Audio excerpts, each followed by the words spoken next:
आज हम लोग वापस ब्रिटिश हिस्ट्री करेंगे। ब्रिटिश हिस्ट्री में मैंने आपको रेफॉर्मेशन एज तक का सारा करवा दिया था। आज मैं आप लोगों को यहाँ पे एलिजाबेथन पीरियड करवाऊंगी। ठीक है, जैसे कि मैंने आपको बताया था कि 12 एजेस हैं हमारे पूरी ब्रिटिश हिस्ट्री में।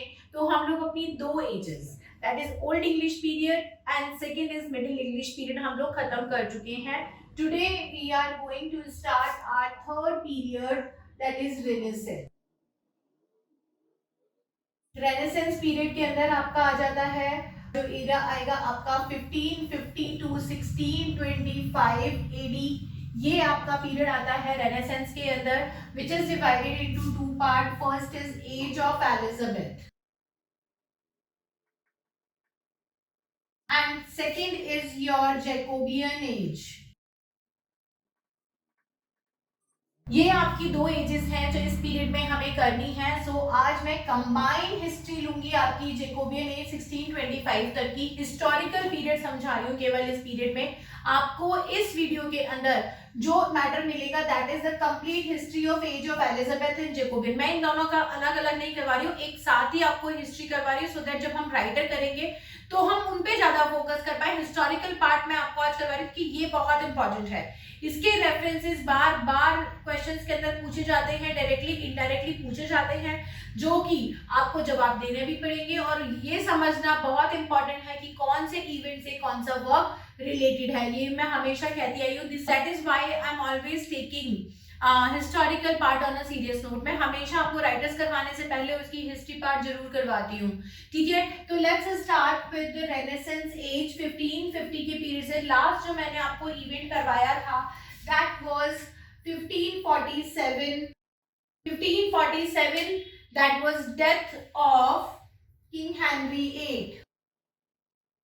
King Henry eight, that is 1547। 1547 में इनकी डेथ होने के बाद इट हैज बीन सीन कि इनकी तीन वाइफ्स थी, Catherine of Aragon and Boleyn, and third wife which had a son, उसका नाम बहुत क्लियरली दिया नहीं गया है हिस्ट्री में। तो ये इनकी तीन वाइफ थी। थर्ड वाइफ से इनको एक बेटा था who was very young at the time of his death. वो 13 इयर्स का भी नहीं था, तो he was not able to sit on throne और ही वाज अंडर एजुकेशन। इस टाइम पे इनकी सबसे बड़ी बेटी, जो कि बाकी के बच्चों को इलिजिटिमेट बच्चे बोलती थी, that is Mary. Queen Mary यहाँ पर आती है अपने हस्बैंड के साथ and she acquires the throne and she started ruling the England because no other kid was there. Anne Boleyn and her daughter Elizabeth was living in Ireland. They were not at all interested in ruling England, वो कोई interest नहीं था, वो Ireland में आराम से रह रहे थे। दूसरी बात, वो प्रोटेस्टेंट थे और किंग हेनरी एट कैथोलिक थे। तो उन्होंने, क्वीन मैरी ने ये बोला कि we all are Catholic and there is no place for Protestant and Puritans there on the throne specially. तो एन बोलीन और एलिजाबेथ के लिए तो कोई जगह है ही नहीं। I am the first child, तो मैं ही यहाँ पे थ्रोन को संभालूंगी। तो she was the one who took the authority और वो यहाँ पे थ्रोन पे आती हैं अपने हस्बैंड के साथ 1548 में।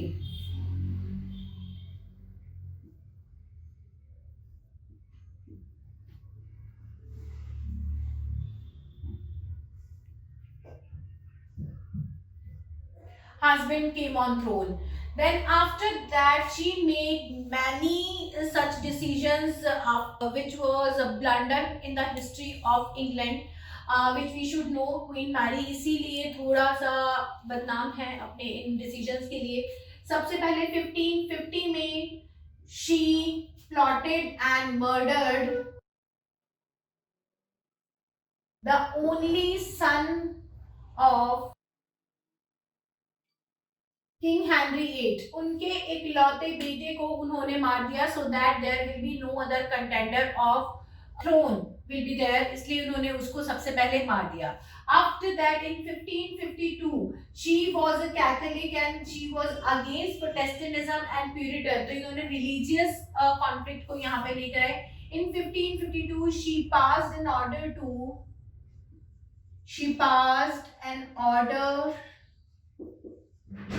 to behead. She passed an order to behead all the Protestant and Puritans. ये इनका नेक्स्ट ऑर्डर था जिसकी वजह से she was termed as 1554 queen Mary was called as bloody Mary, क्योंकि बहुत ज्यादा मर्डर्स हो गए थे इंग्लैंड के अंदर, बहुत ज्यादा ब्लडशेड हुआ था। क्वीन मैरी को उसके बाद ब्लडी मैरी बोला गया जस्ट बिकॉज बहुत सारे ब्लडशेड्स हो गए थे इस रिलीजियस कॉन्फ्लिक्ट की वजह से। जितने भी कोर्ट के अंदर प्रीस्ट बैठते थे, कैथोलिक प्रीस्ट जितने भी थे, वो सब अनॉयड हो चुके थे, उन्होंने भी क्वीन मैरी का साथ नहीं दिया था।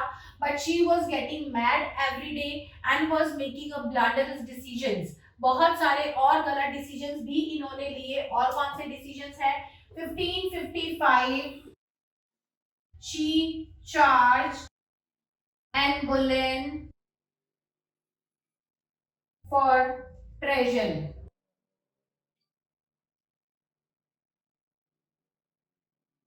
She charged Anne Boleyn with treason. Treason means देशद्रोह का आरोप उनके ऊपर लगाया और उनको लंदन टावर में कैप्चर कर लिया। उन्हें आयरलैंड से बुला के लंदन टावर के अंदर कैप्चर किया गया, उनके ऊपर देशद्रोह का आरोप लगाया, उनके ऊपर केस स्टार्ट किया which was a very bad act.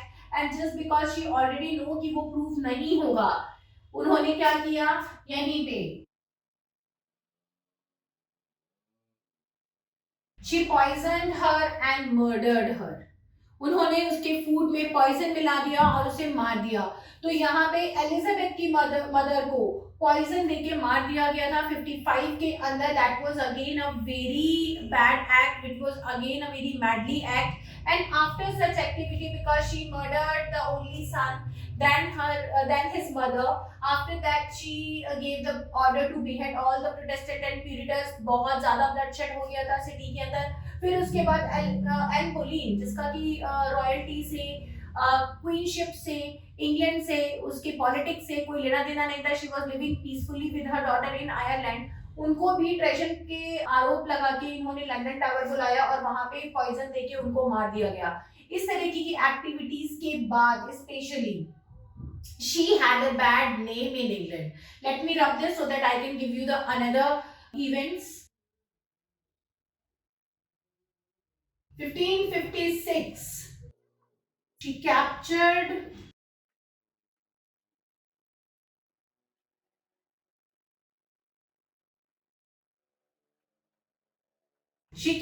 Princess Elizabeth for the same charge of treason and put in London Tower। इन्होंने 1556 में फिर से एलिजाबेथ के ऊपर भी यही चार्ज लगा के उनको भी लंदन टावर में डाल दिया। क्यों? क्योंकि अब इन्होंने सबसे छोटे बेटे को मार दिया था, उनकी मदर को मार दिया था। सेकंड क्वीन ऑफ हेनरी 8 को भी इन्होंने किल कर दिया, एन बोलीन को। अब कौन रह गया था? केवल Elizabeth was the only contender, उनके ऊपर भी ये चार्ज लगाया गया। Then she was in the same year she was called as Mary, कोई टाइटल मिला mad Mary, and she was asked by her husband and courtiers to leave England instantly कि ये साइको हो चुकी है, इनको रूल नहीं किया जाएगा because she was unable to conceive. वो कंसीव नहीं कर पा रही थी, इनको ये डर था कि मेरे बाद इंग्लैंड किसी और के हाथ में ना चला जाए, इसलिए ये मर्डर्स पे मर्डर्स प्लॉट करती जा रही थी। She become deadly for everyone. तो इनको मैड मैरी घोषित किया गया, प्रिंसेस एलिजाबेथ को बचा लिया गया और इनको वापस भेजने की तैयारी की गई। 1557 में the throne was taken by queen Mary, throne of England।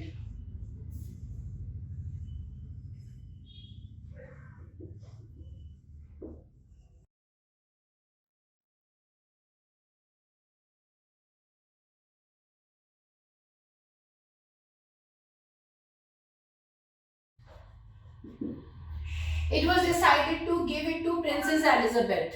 ये डिसाइड हुआ 1558 में कोरोनेशन ऑफ एलिजाबेथ।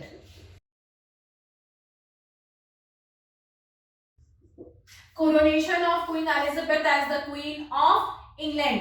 यहां से golden history of England start होती है। This is called as the beginning of golden period of England.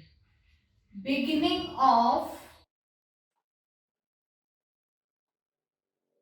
इसको beginning of golden period of England बोला जाता है बिकॉज यहाँ से गोल्डन पीरियड स्टार्ट होता है। यहाँ से क्वीन एलिजाबेथ की जर्नी स्टार्ट होती है. She bring the containment to the society, she bring the stability to the society. इन्होंने 4 टाइप्स ऑफ डेवलपमेंट किए थे, वो भी मैं आपको लास्ट में बताऊंगी at the end of the history. Let's continue with the history first. So 1558 के बाद हम लोग डायरेक्टली आ जाते हैं यहाँ पे स्पेनिश आर्माडा पे.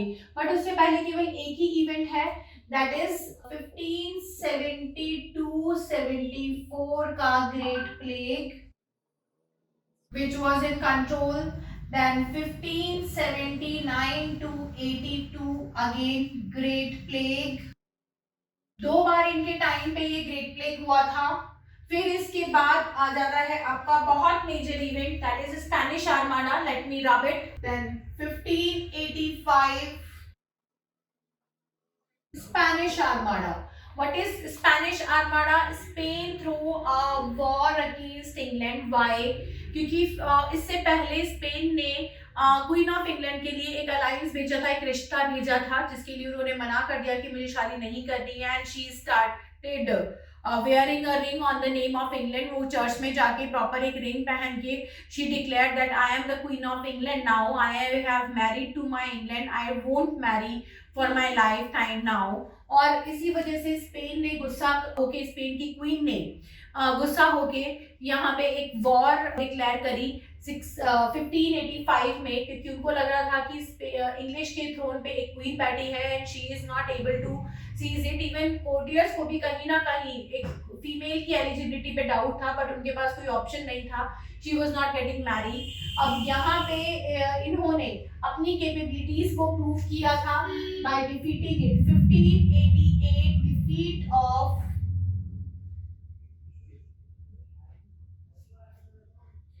Spain, defeat of Spain, and this is called Magna Carta of England. उसने अपना फर्स्ट परचम लहराया था, उसने अपना फर्स्ट अपने आप को प्रूव किया था कि yes, I am eligible to do everything in my capabilities. I can be a good warrior, I can be a good manipulator, I can be a person who can make all kind of decisions. And then she made a statement that I am a woman with the heart and head of my father. ठीक है, I have the body of my mother with the heart and head of my father. It means कि I am a combination of both the genders and I am as strong head as my father and can make any decisions for England. मैं कुछ भी decisions ले सकती हूँ and that is not with the women heart. एक weakness या emotions के साथ नहीं लिए जाएंगे, वो decision किसके साथ लिए जाएंगे? एक स्ट्रॉन्ग हेड मैन की तरह, बिना किसी चीज को इमोशनली सोचे मैं उसके डिसीजन बहुत प्रैक्टिकली लूंगी. उन्होंने यहाँ पे ये डिक्लेयर भी किया था. And she married to England. ये that is also a very important event. ये सबसे बड़ा यहाँ का मैग्ना कार्टा बोला जाता है, ये सबसे बड़ा इवेंट बोला जाता है 88 का, क्योंकि Spain was considered as the most strongest country in entire Europe. But इसके बाद इंग्लैंड को सबसे स्ट्रॉन्गेस्ट कंट्री इन यूरोप माना गया, उसको सबसे स्ट्रॉन्गेस्ट कंट्री का दर्जा दिया गया, और क्वीन को सबसे स्ट्रॉन्गेस्ट क्वीन बोला गया ऑफ द एंटायर इंग्लैंड. तो ये यहाँ पे आ जाता है 85 का स्पेनिश आर्माडा. और डिफीट ऑफ स्पेन, ये भी बहुत इंपॉर्टेंट है यहाँ पे. ठीक है, तो ये दोनों चीजें आप लोगों को ध्यान रखनी है. आफ्टर दैट यहाँ पे जो एक मेजर इवेंट की तरह आएगा, वो आएगा आपका 1592 आयरिश रिवोल्ट फॉर फ्रीडम. ये एक छोटा सा रिवोल्ट था, बहुत बड़ा इवेंट नहीं था. But after that 1596 Irish revolt against England. ये बहुत बड़ा एक इवेंट था जिसमें उन्होंने इंग्लैंड की गवर्नमेंट को पूरी तरीके से डिक्लेयर कर था कि हम इसका नहीं मानेंगे. That is a religious and political both kind of revolt. ये इंपॉर्टेंट है. 1596 का ये इवेंट बहुत इंपॉर्टेंट इवेंट है. आफ्टर दैट 1599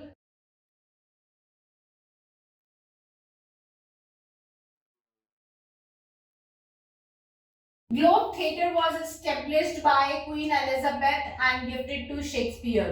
उन्होंने फर्स्ट थिएटर ऑफ इंग्लैंड बनवाया और उसको शेक्सपियर को गिफ्ट किया. That was a very important movement. Literature की हिस्ट्री के अंदर ये बहुत इंपॉर्टेंट मूवमेंट है. देन इसके बाद आपका नेक्स्ट मूवमेंट आएगा 1600 का।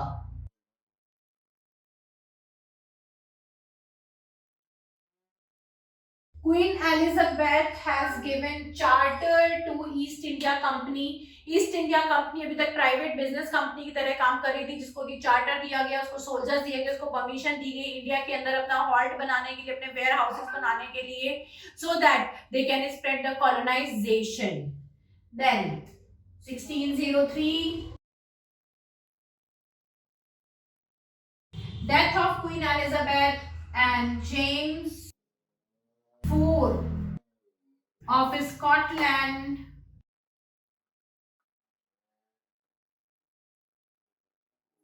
took the throne of England as James I of England. He took the throne as James I of England. Actually, इनकी जो mother थी Mary of Scots, she was considered as Mad Mary, I told you, and she came back in 1672 after the birth of James I.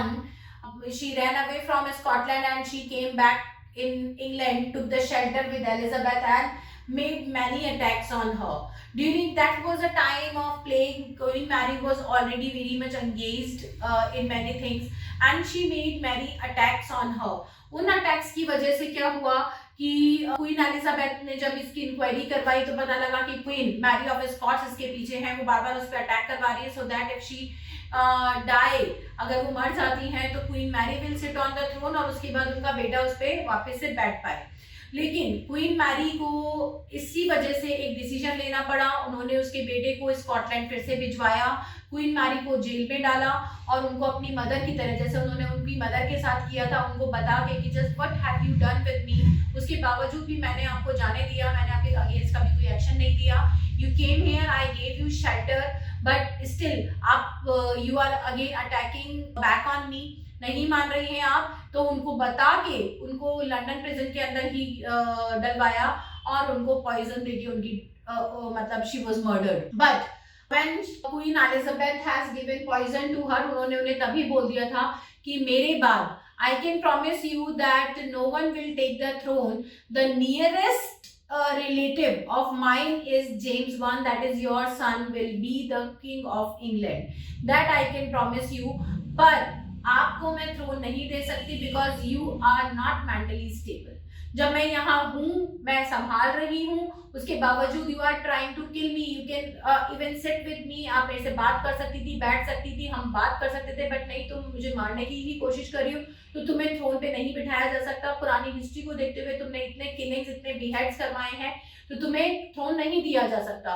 और इसी base पे उनको बता के poison दिया गया, जेम्स वन को वापस स्कॉटलैंड भिजवाया गया एंड ये प्रॉमिस करा था उन्होंने मरते हुए मैरी ऑफ स्कॉट से कि आपके बेटे को थ्रोन दिया जाएगा। And when she was dying in 1603 she called James one, James four of Scotland and asked him to take the throne as per the promise. तो यहाँ पे हम एक और चीज देखते हैं कि queen Elizabeth has fulfilled the promise which she has done with the Mary of Scots. James IV of Scotland को James I of England बनाया गया and that was the end of Tudor dynasty in England. It was the end of Tudor dynasty and beginning of Stuart dynasty in England. Tudor dynasty Elizabeth के साथ खत्म हो जाती है, James one के साथ यहाँ स्टुअर्ट डायनेस्टी स्टार्ट हो जाएगी। ठीक है, you have to notice all this dynasty things. पहले कौन सी चल रही थी? ट्यूडर ही चल रही थी, हेनरी वन से, उससे पहले एंग्लो सैक्सन्स थे, देन नॉर्मन्स आए, फिर हेनरी वन, ट्यूडर्स आए, देन उसके बाद हैनोवेरियंस या हम यॉर्किश उनको बोलते हैं, यॉर्किश लैंकेस्टर्स, दो हाउस बन गए थे तो यॉर्किश आए, उसके बाद देन अगेन ट्यूडर्स यहाँ पे रूल कर रहे हैं और ट्यूडर्स की लास्ट क्वीन थी queen Elizabeth one. After the death of Queen Elizabeth one Tudor dynasty finish और यहाँ पे जेम्स वन के साथ कौन सी डायनेस्टी स्टार्ट हो जाती है? Stuart dynasty started. ठीक है, let me rub it and then I will start the 1603 Jacobean history हम लोग यहाँ से करेंगे। ठीक है, 1603 James one came on throne. After that 1605 gunpowder plot, very important event gunpowder plot is a very important event. James one को किसी ने भी एक्सेप्ट नहीं किया था. उन्होंने कहा कि this Scottish king can not understand the feeling of England, they can not understand the kingdom of England, they can not understand the need of England, so he should not be there. लेकिन ये ऐसे तो जाएंगे नहीं. तो कुछ courtiers ने who were loyal to the Tudors have plan to murder the king and to blow the entire parliament. पूरी पार्लियामेंट को उड़ा के किंग को मारने के लिए ये गन पाउडर प्लॉट बनाया गया था. उनके थ्रोन से लेके पार्लियामेंट के गेट तक जो रेड कारपेट होता है उसके नीचे पूरा गन पाउडर बिछा दिया गया था कि गन पाउडर को पार्लियामेंट के गेट से यहाँ से ब्लो करेंगे, वो ब्लो करता हुआ जाएगा और किंग के साथ उसे मार दिया जाएगा. But that plot was discovered and ultimately the king was saved. और इसमें जो अल्टीमेट कल्प्रिट थे उनको पकड़ा गया था. That plot was failed.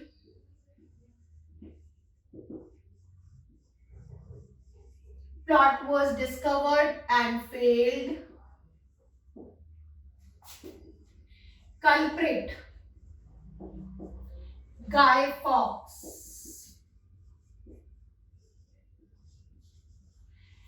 He was captured. There were 4 culprits, but only one culprit, that is Guy Fawkes, was captured and he was publicly punished. क्योंकि इसने अपने बाकी साथियों का नाम इसलिए नहीं बताया क्योंकि उसको लगा वो बाद में कभी कोशिश करके शायद इनको मार दें और इंग्लैंड को बचा पाए, इसलिए इन्होंने किसी का नाम नहीं लिया और इसी वजह से इनको पब्लिकली पनिश किया गया था. इनको पब्लिक के बीच में डाल दिया गया था कि इनको पत्थर वगैरह मार मार के मार दिया जाए. ठीक है, इस तरीके से इनको पनिश किया गया था, लाइक विचक्राफ्ट इनको दिया गया था. Now next 1611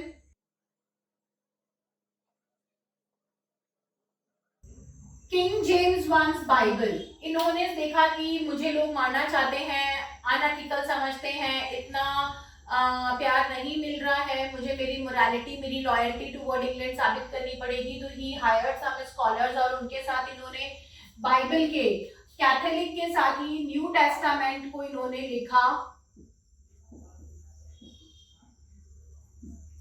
that is called king James one Bible. It is also called as royal Bible. आज भी यही चलती है सारे चर्चेस के अंदर, जितने भी कॉन्वेंट चर्चेस हैं, जितने भी प्रोटेस्टेंट चर्चेस हैं, उन सभी के अंदर किंग जेम्स वन बाइबल को ही पढ़ा जाता है. That is the thing. उसके अलावा 1613 Royal Library was established, which was also known as King James I Library. James I library, ये लंदन की सबसे बड़ी लाइब्रेरी है जिसको इन्होंने किंग जेम्स वन ने बनवाया था for the scholars and the writers, readers at that time, which is known as Royal Library of London और King James I's Library of London. Then उसके बाद भी लोगों ने देखा कि नहीं, he is lecherous, he is just spending the money on unusual things. इन्होंने कोई ट्रीटी नहीं करी, कोई पॉलिटिकल ऐसे डिसीजन नहीं लिए, कोई स्ट्रॉन्ग डिसीजन नहीं लिए, तो इनको उतना प्यार नहीं मिल पा रहा था. Then 1619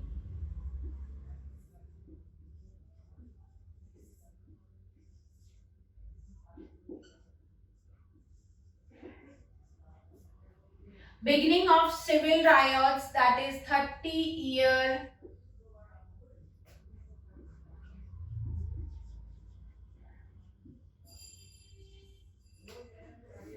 civil war in England, and this 30-year civil war in England was Puritan War.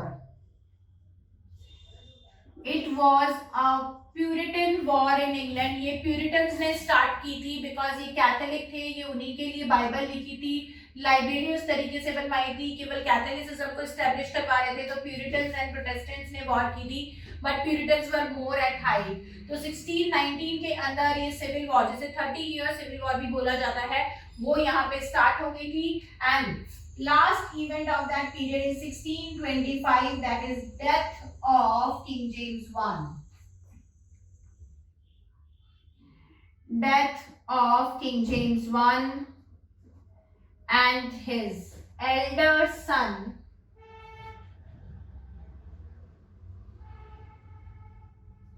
Charles I came on throne.